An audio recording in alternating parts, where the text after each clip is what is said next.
On two wheels this week, a ride on a second-hand Yamaha Thundercat. Shari's back at Boxhill to meet some more biking characters.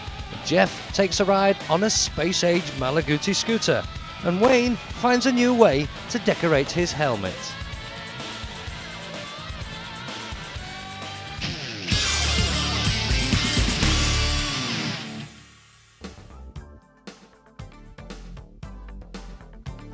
There's no doubt that the most common type of bike on the road is the 600cc sports bike, but not everyone can afford a brand new machine. So where do you start if you're looking for a second-hand one? If you talk to anyone about 600 sports bikes, the ones which always get mentioned are Honda's CBR 600, which has been around for a long time now, and of course it's recently been revamped and redesigned to make it even better. Kawasaki's ZX6R always comes into the conversation, as does Suzuki's GSX-R 600, and more recently Yamaha's R6, which in many people's opinion is now the class leader. But one which doesn't get mentioned often enough, in my opinion, is the one which Yamaha released in 1996 to compete for sales with the CBR 600. And here it is, their YZF600 Thundercat.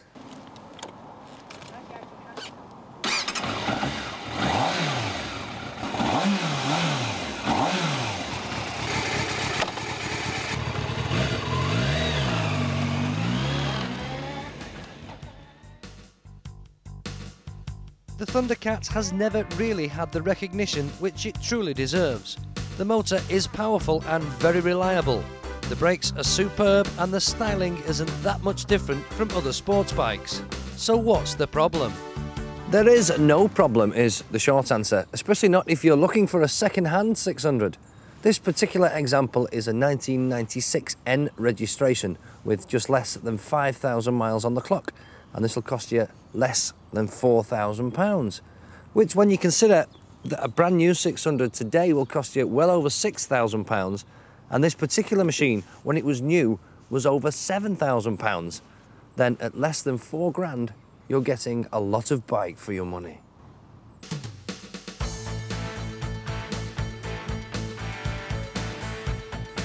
Why the Thundercat has never set the world on fire, I have no idea. It's easily as comfortable as the CBR 600.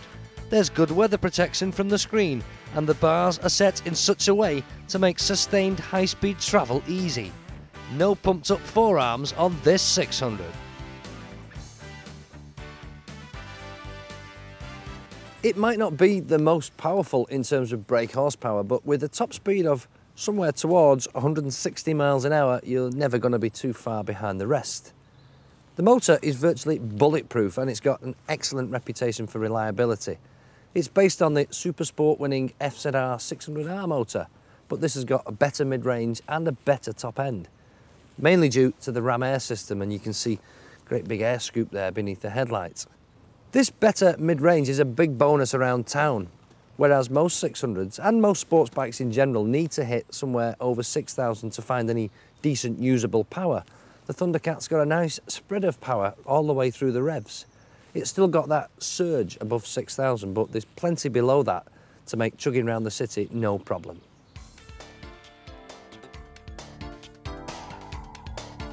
City work is only part of the story. It's out on the open road where this machine really does start to show its class.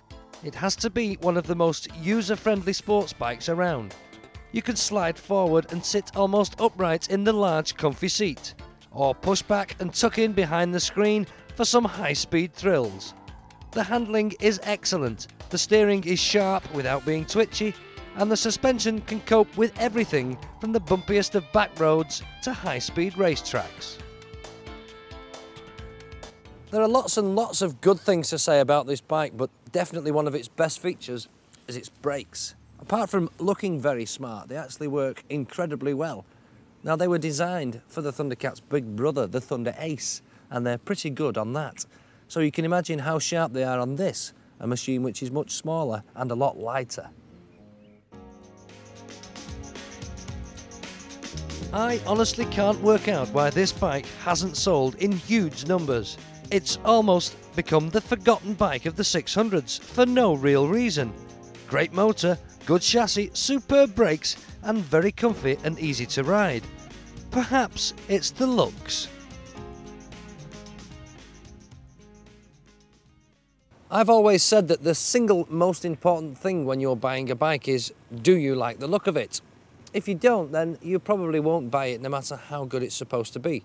And that's good news if you like the look of the Thundercat, because with Yamaha's new R6 now firmly established, it could mean that this bike gets pushed even further into the background, which means that this 1996 example, currently costing just less than £4,000, could get even cheaper.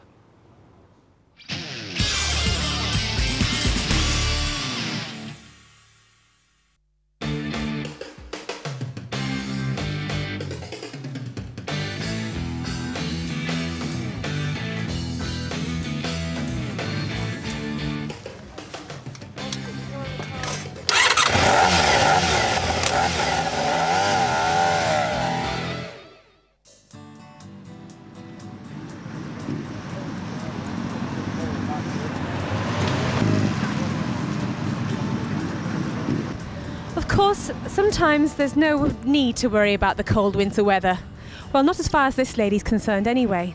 She's got a lovely woolly hat, dog on her lap, a blanket, and soon she'll be nicely protected in this sidecar.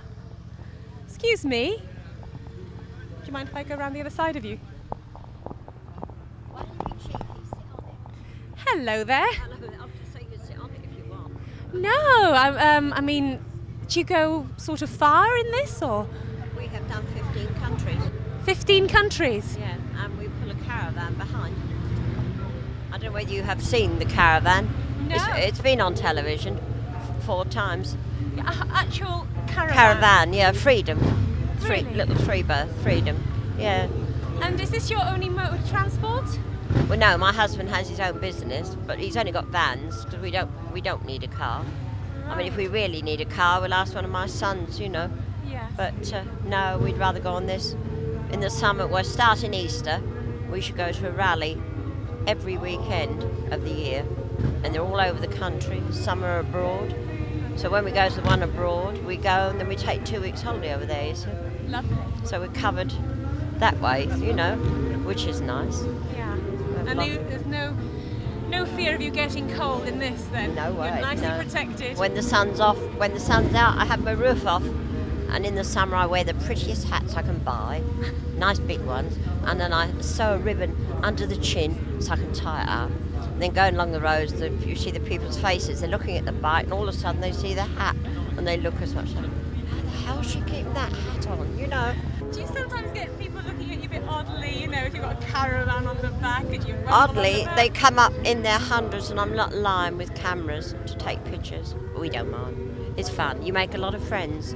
Yeah, I don't blame you. And if we go on the caravan without the caravan and we take our tent, which when we go abroad, we've got a matching trailer, a blue one, the Goldwing boys turn around and say, hey, come on, you're slumming it, where's the caravan?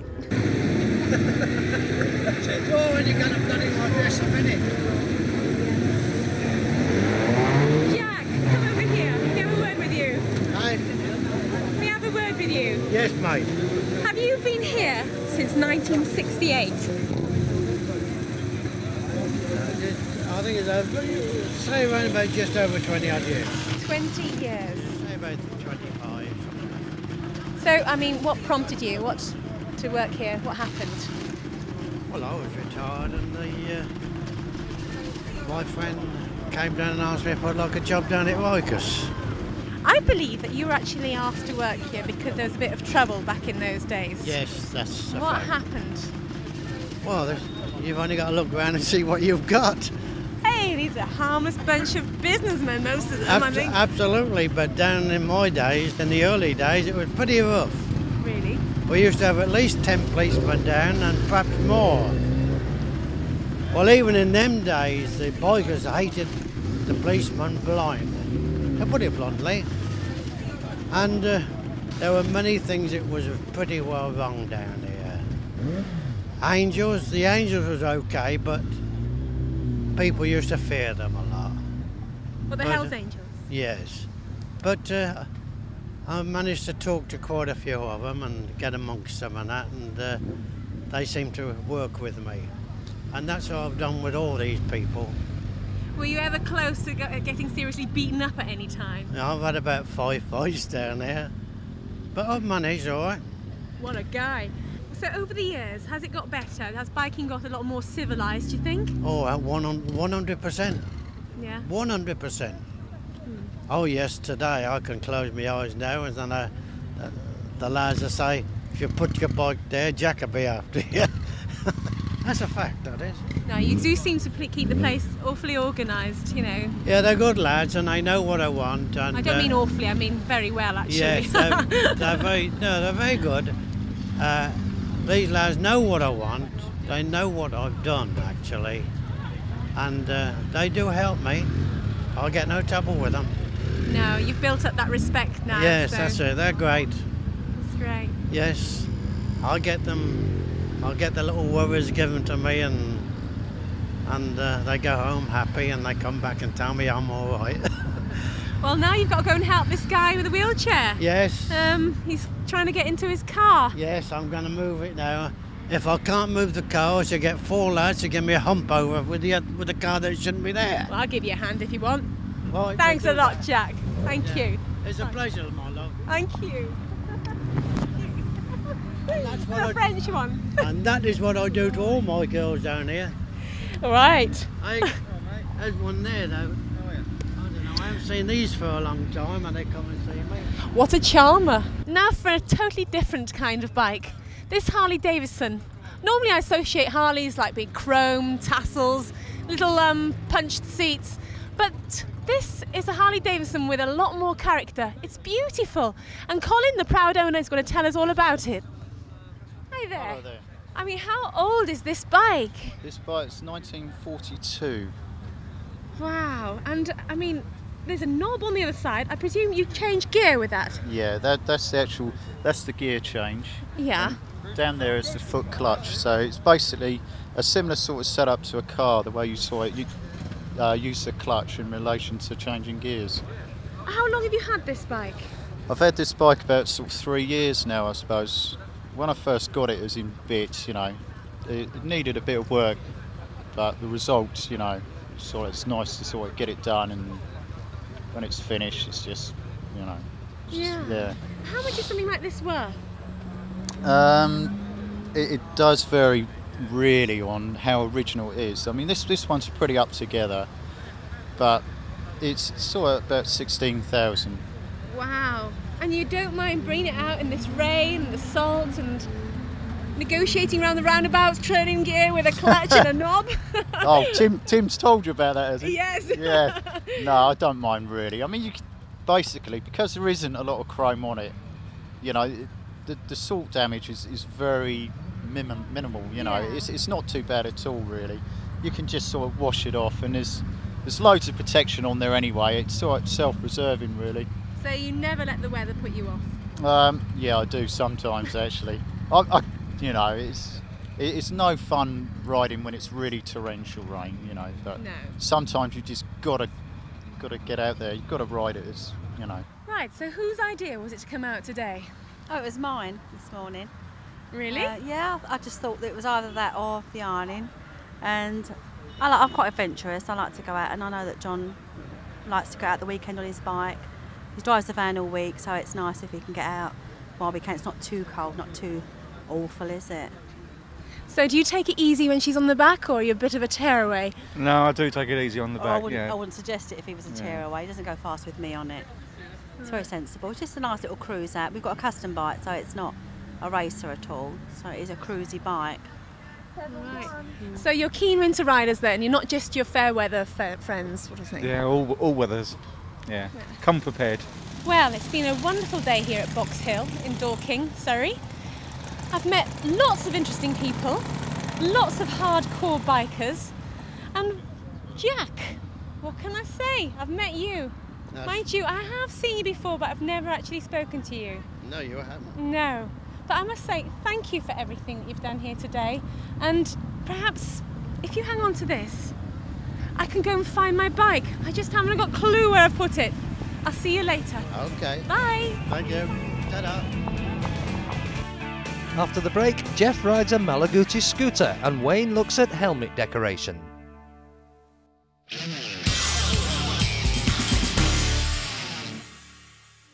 Now for us roughy-tufty bikers, a scooter like this, a Malaguti Yesterday, is all very well. Very chic, very retro, something that probably appeals to Wayne. But if you're a real biker, have a look at this. The Malaguti Firefox F15RR is an example of the new breed of scooter. Its name sounds like America's latest fighter plane, and it even looks like something straight out of Star Wars.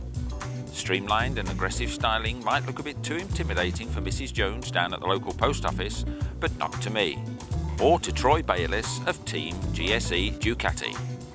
Because Troy's got one of these to whiz around the pits on, and so have BAR, the new F1 team. In fact, they've got 8 of them.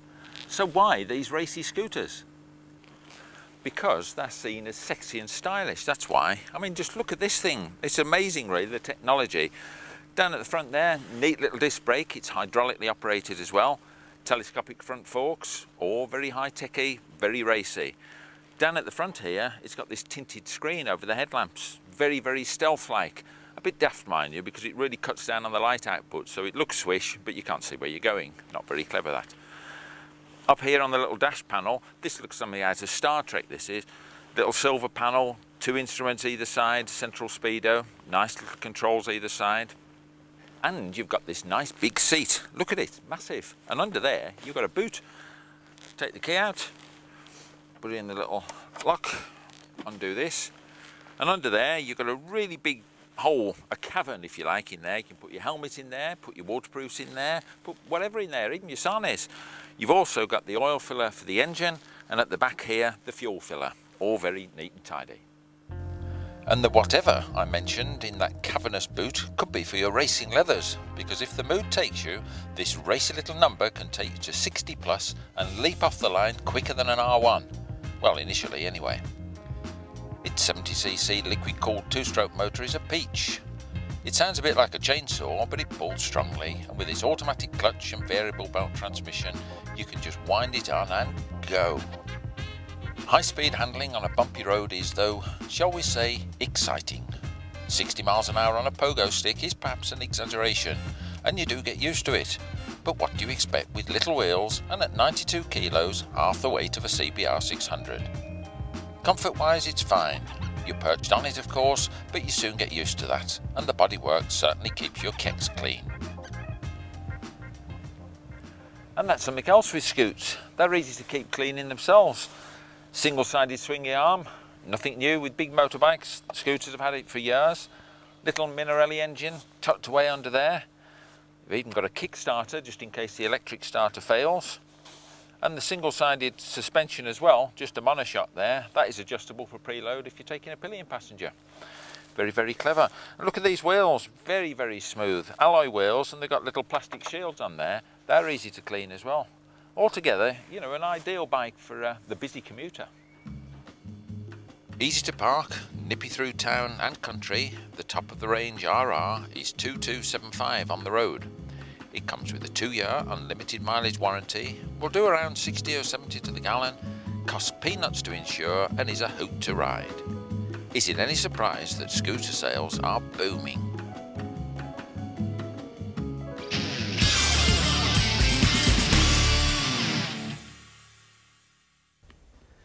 A few weeks ago on Two Wheels, we visited Mike Boot's place, Ray's Design in Warrington, who painted that. Clever lad. And here's some footage of him doing it. Now, a lot of people have already questioned the fact that they can't afford that sort of money to have an individual paint job or artwork on their lid. Right, understandable. So there is an option. Instead of it being done by a professional like Mike with an airbrush, there is another way around. There is stickers. You can buy sticker kits like this one, which are pre-made, and you buy them for around 20-25 quid. Or you can design your own stickers, like these on this helmet. And these we've just slapped on just to give you an idea, but we've got tear stripes, we've got barbed wire, bike names, whatever, okay. Now then, there is a guy who we need to contact to get him to do this sort of thing, and he just happens to be stood by my side. Hiya, Paul. You all right? This is Paul Harris of Brock Signs in Manchester.